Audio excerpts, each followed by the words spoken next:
Welcome to Red Light, Green Light, the podcast where you'll hear from industry leaders in science, technology, and innovation about the power of strategic storytelling. With decades of experience, our guests will share their own insights and real-world stories to help you avoid red light barriers and ignite green light solutions, from the Zoom room to the boardroom. In each episode, we'll corkscrew downward into the guests' personal experiences of challenge and success, highlighting strategies that turn complex ideas into clear, compelling storylines for stakeholders. Here is where expert minds share stories that shape the future. What's more, you'll walk away with tips to try immediately to drive the vision of innovation with your team. Here is where expert minds share stories that shape the future. What's more, you'll walk away with tips to try immediately that drive the vision of innovation with your team.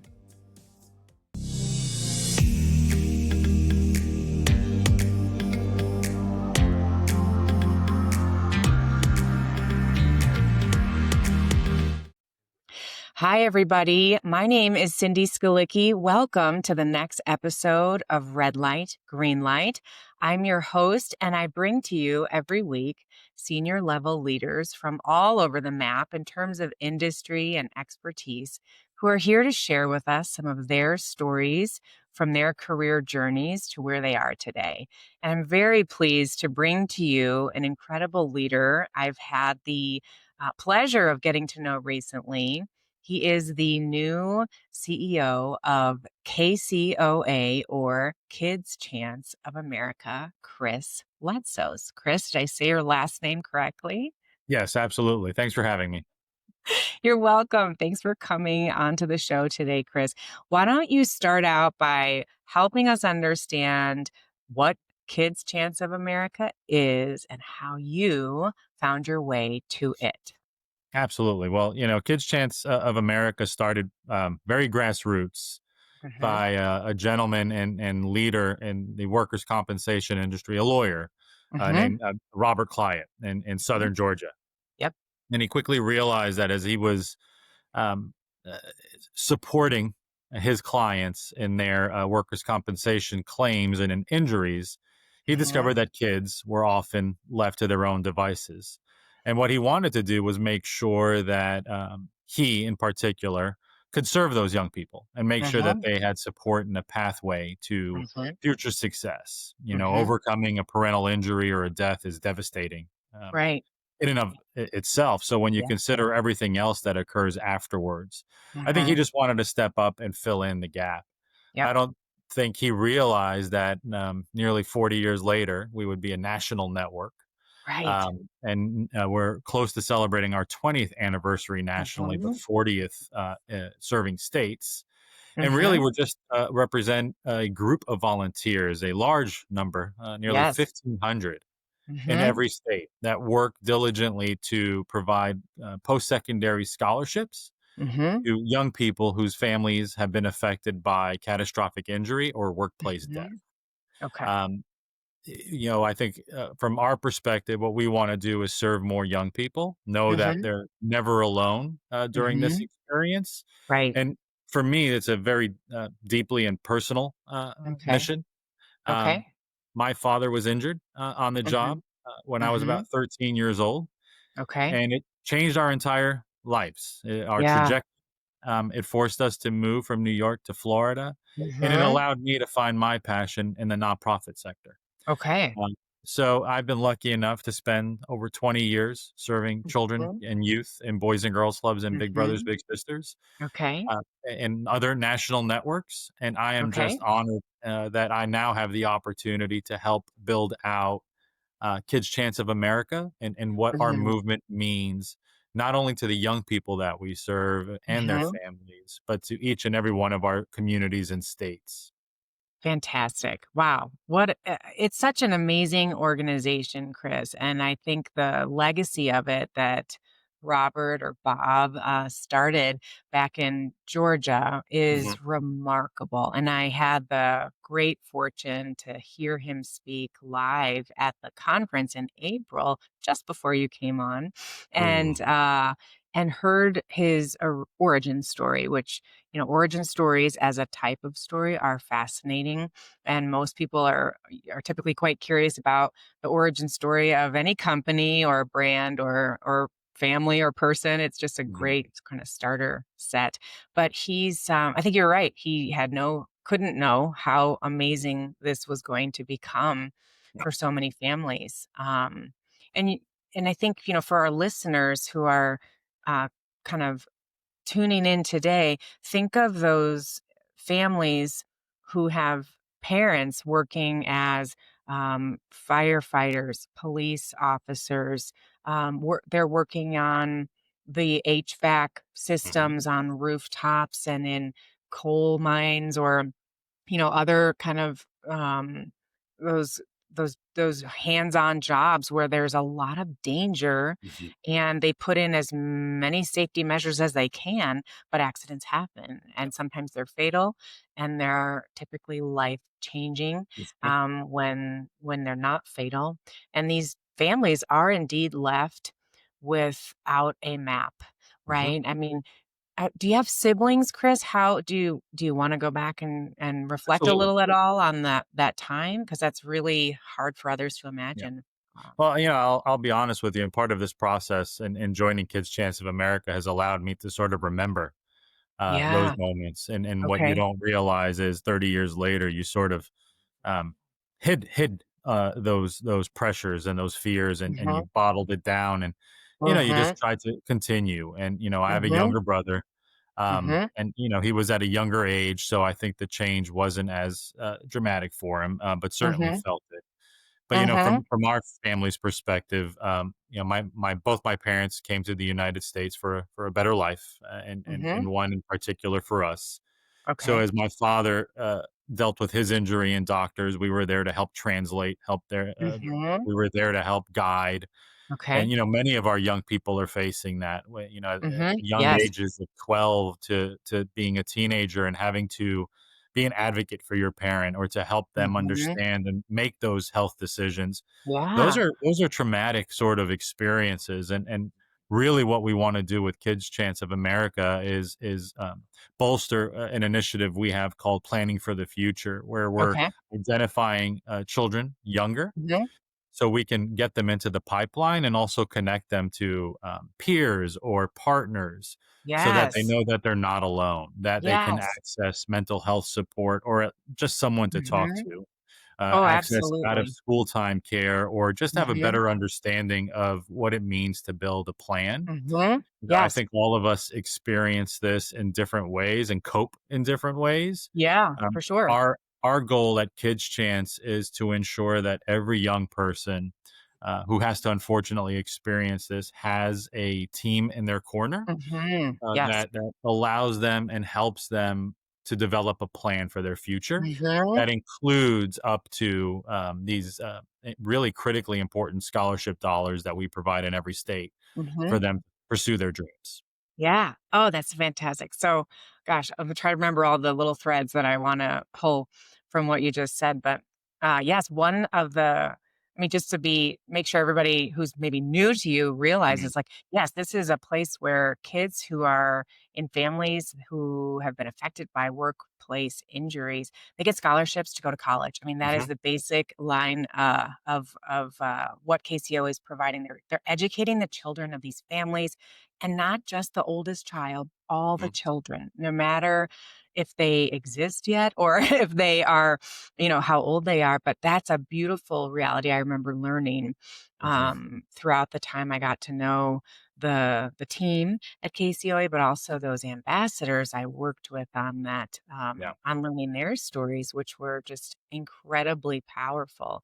And one of the themes that you just hit on, Chris, is really spot on. There is a loneliness factor I heard them talk about when it comes to this isolating feeling. Grief is sneaky. It ebbs and flows. It's difficult to predict. And Mhm. so, how can you provide these safety, like these padded walls, if you will, of smushiness and love around these kids at a time in their lives when they really need that mom or dad who's not there anymore, but they're trying to formulate their own life plan and get educated. So, I mean, it's incredible work. So, I want to ask Chris about the future of KCOA in a second, but I also want to talk about your lifelong experiences with nonprofits, which is a unique animal as well. So, on the podcast, we talk a lot about red lights of Mhm. risk and green lights of go. And in your world with nonprofits, I'm curious what your experience has been around those red lights of risk when it comes to, getting volunteers or fundraising, or what you've experienced first at Boys and Girls Club, and now maybe as you're getting used to the KCOA landscape. What have you got to say about your experiences there? Well, I'm incredibly thankful that I've had the honor and privilege to serve our communities in various capacities in my Hmm. work. Starting as a part-time staff member and bus driver, all the way to Really? CEO at I love Boys it. and Girls Clubs. From And bus I can driver tell to you, CEO. yeah, listen, I think what you take for granted in the sector is you oftentimes do whatever's asked of you, and you go above and beyond Yeah. because of the mission. Hmm. And sometimes those red lights become, when you extend yourself too much, or you Okay. experience what we call mission creep, where we want Mission to creep. make Ooh. an impact, right? And, because our number one goal is to have a tremendous impact. It's to basically work ourselves out of a job. Okay. Um, but you're often overwhelmed by the need. So as we think about kids, right, and the kids that Kids Chance serves, we're Hmm. talking about children who live in working family households, right? So Yep. they're probably Yep. not the wealthiest, but have been stable. You Yep. lose that income. Now you have to deal with poverty. You have to deal with Yep. housing issues. You Yes. compound that with probably struggling in school because of those issues, which Hmm. leads to other mental health issues, or Hmm. following the wrong path. And Hmm. before you know it, your initial goal was to serve a young person who needs it most. And now it's Hmm. evolved to having to address all of these other issues that are meaningful, but it Right. spreads your ability to serve Hmm. very thin. So Okay. in the sector, what I've learned is, and especially in leading grassroots agencies and regional and now national organizations, we have to have a laser focus on our North Star, commit Yes. ourselves to non-negotiables that Okay. uh, drive who we are, Yep. and live and operate within those core values. Hmm. And I think Perfect. that's what sets us apart, and that's what connects us to caring volunteers and ultimately Yes. donors who believe Yes. in us to Yes. invest in the services and programs that we offer. Okay. But Great. ultimately, it comes down to pretty simple stuff. It's to lead through humility. It's to Hmm. establish those values that lift up service, and Hmm. then to be good stewards and Yes. fully transparent Yep. around who we are and how we serve. I love that. And I'm wondering, Chris, with, mission creep sounds like I completely understand exactly what you're saying. It's like, oh, wait, we're helping these kids with this one thing. And oh, but also they need clothing, Hmm. or they need housing, or they need clean water, or they need, whatever. So do you, and I work with a lot of innovators, like, Hmm. startup founders, from startup founders to people in innovative sectors of companies and Hmm. organizations that are for profit. But innovation is possible anywhere and everywhere. So I Absolutely. suspect that you have found a way to put guardrails around that mission, and then either spin off other smaller nonprofits or helper arms to deal with those other ideas, or send them or refer them out Mhm. to institutions already in existence. Is that a fair assumption to make about how you've handled mission creep?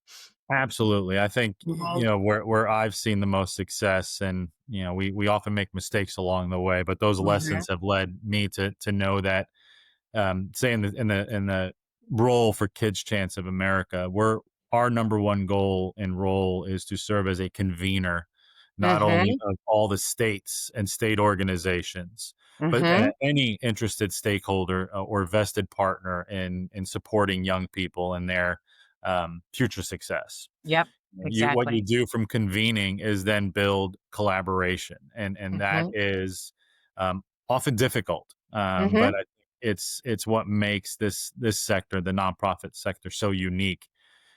In that, although we struggle sometimes to collaborate, when we do come Mhm. together, not only are we Yeah. successful, but we also catalyze new ideas, and you Mhm. see that across the country in the development of unique pathway programs Mhm. or whole child initiatives or Yep. community redevelopment efforts. Mhm.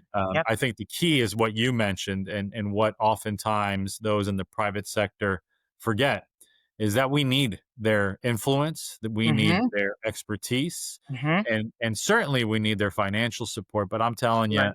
after 20 to 25 years of doing this, nothing beats being in a room with entrepreneurs and innovators and Yeah. having their attention, having Yes. their commitment, and Yes. helping us think through new ways to solve Yeah. problems, but Yeah. also how to mobilize our resources more efficiently Yes. to have Yes. a greater impact. Yes. How can we scale this impact? How can we Yeah. accelerate the pathway?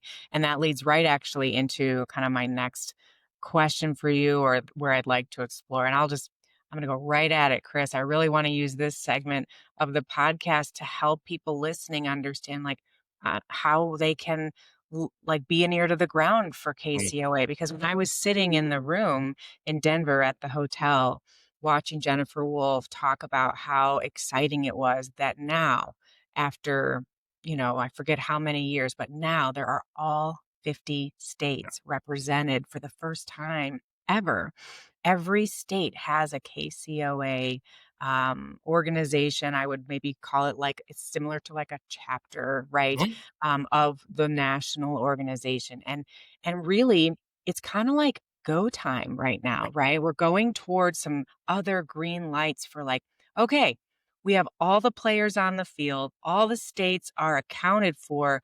Let's go. So when I was learning about KCOA, I found out there were many ways that we can get involved at multiple levels. If you're Obviously, anybody can donate and give money and time, but for those of you out there who are running organizations and you are looking for a sponsor that you believe in to assist, there are so many ways that people can get involved in helping as a partner, as a sponsor, and helping these children get educated and bring their brilliance into the world that honestly is being threatened without this help. So, what are your shooting from the hip, Chris, what are like Yeah. 2 or 3 ways people listening can help? So certainly, I think you said it. We're now represented in every state, but that also Mhm. means that we have 50 different systems to Right. operate within. Yes. And what I've There goes learned, the innovation, we gotta yeah, figure it out. every state operates workers' compensation differently, right? And Okay. there's privacy laws, and there's other sort of barriers to us Mhm. reaching the number of youth that we know we need to serve. So, I think my ask and our call to action is to connect on the ground with Kids Chance in every state and build a referral network of young people Okay. into our system. Okay. We have boots on the ground. We have our initiative on kidschance.org, all focused on planning for the future, that Mhm. builds our pipeline of young people into potentially earning these scholarships while also Mhm. ensuring that we can reach them with those enhancements and supports Mhm. that I mentioned earlier.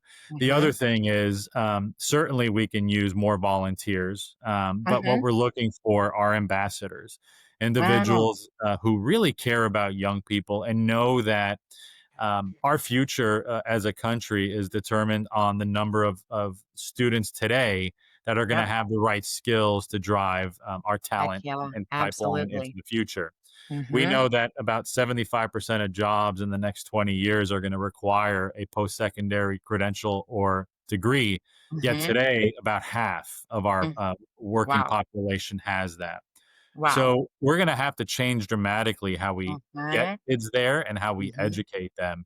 And we Yep. know that Kids Chance can have a laser sharp focus on a group Mhm. of hungry, resilient, and really committed students to Mhm. help address some of those gaps moving forward. Uh, Mhm.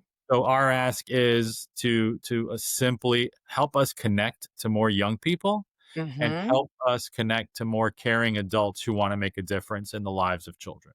Okay. So find us those young people who need this type of help and find us more adults who might want to volunteer in give of their time, talent, or resources to the Absolutely. organization. Well, this kind of begs the question for those listening who are just learning about KCOA. When a child goes through the support chain, if you Mhm. will, at KCOA, kind of what happens? What's it like when a student is approached? And let's imagine that they find out about the application. Okay. They're Mhm. in high school, let's say, freshman, sophomore in high school, had a tragedy at home. I believe they apply Mhm. for a scholarship or some kind of application process. Yeah. And can you take it from there? Show us a little bit about how KCOA wraps their arms around the child. Well, I think it varies in each state. So right now we have different approaches, but at Okay. its core, once a student turns 16, Mm-hmm. they're transitioned from our national Kids Chance of America Planning for the Future pipeline to their Mm-hmm. respective state.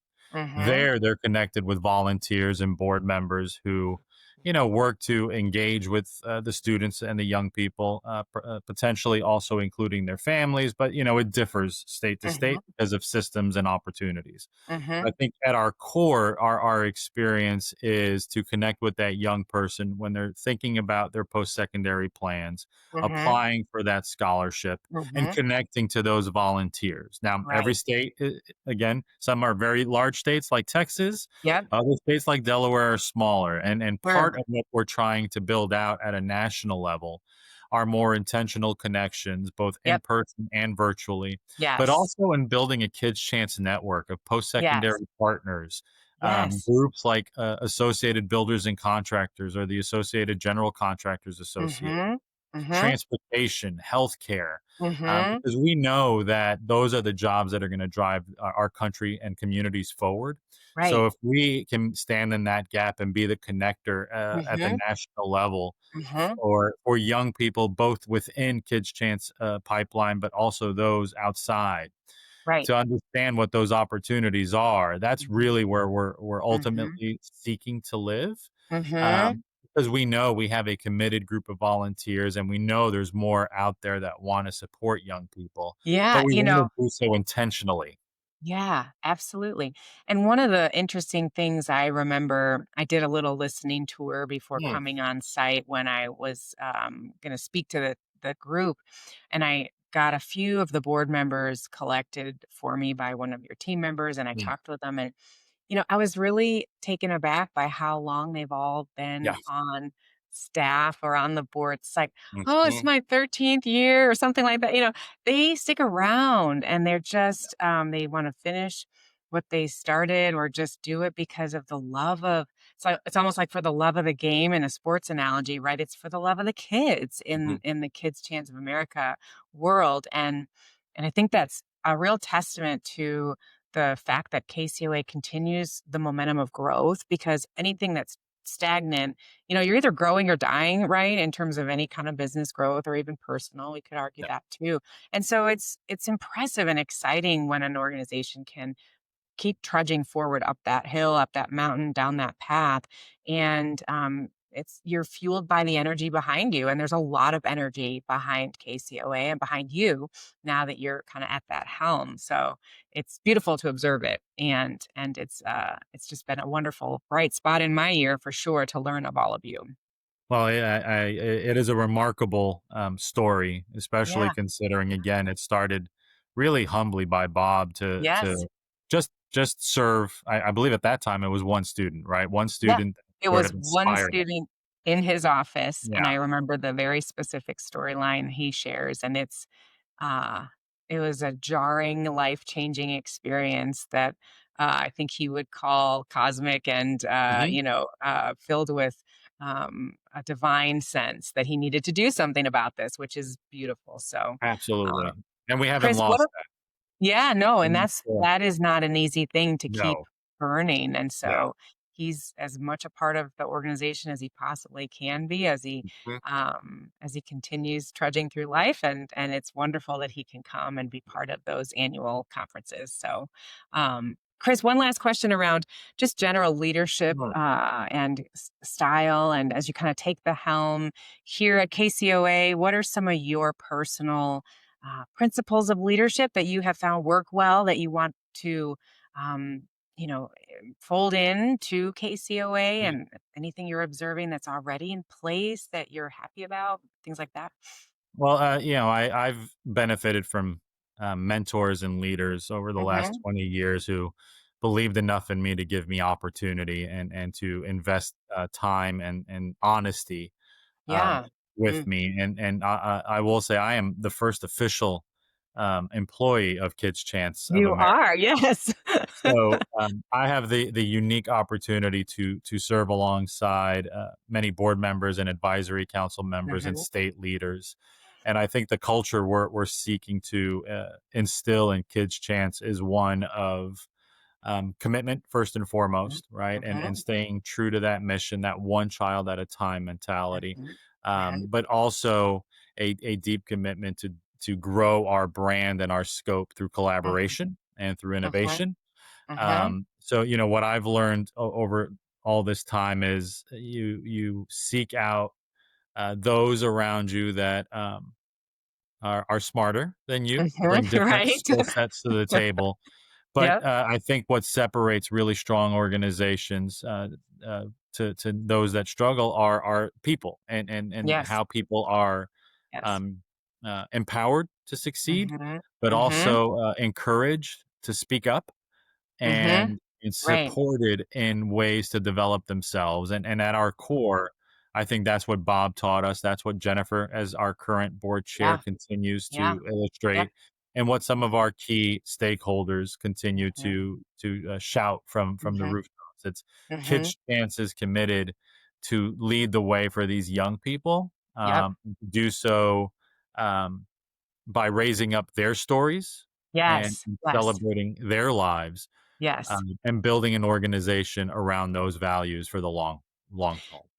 Yes, beautifully said. And I can attest to the light in the eyes of the students you have helped, because I was able to work closely with them and then meet them in person, and the life-changing experiences that they're having because of the adults who are ushering them through these Mhm. moments is remarkable, and it will not be lost on them what you have helped them achieve and do, and they will be your biggest mouthpieces. Not that that's the only reason, of course, that we do this, but, they're just, the gratitude and the depth that you get to work with these young people, at is really special, Mhm.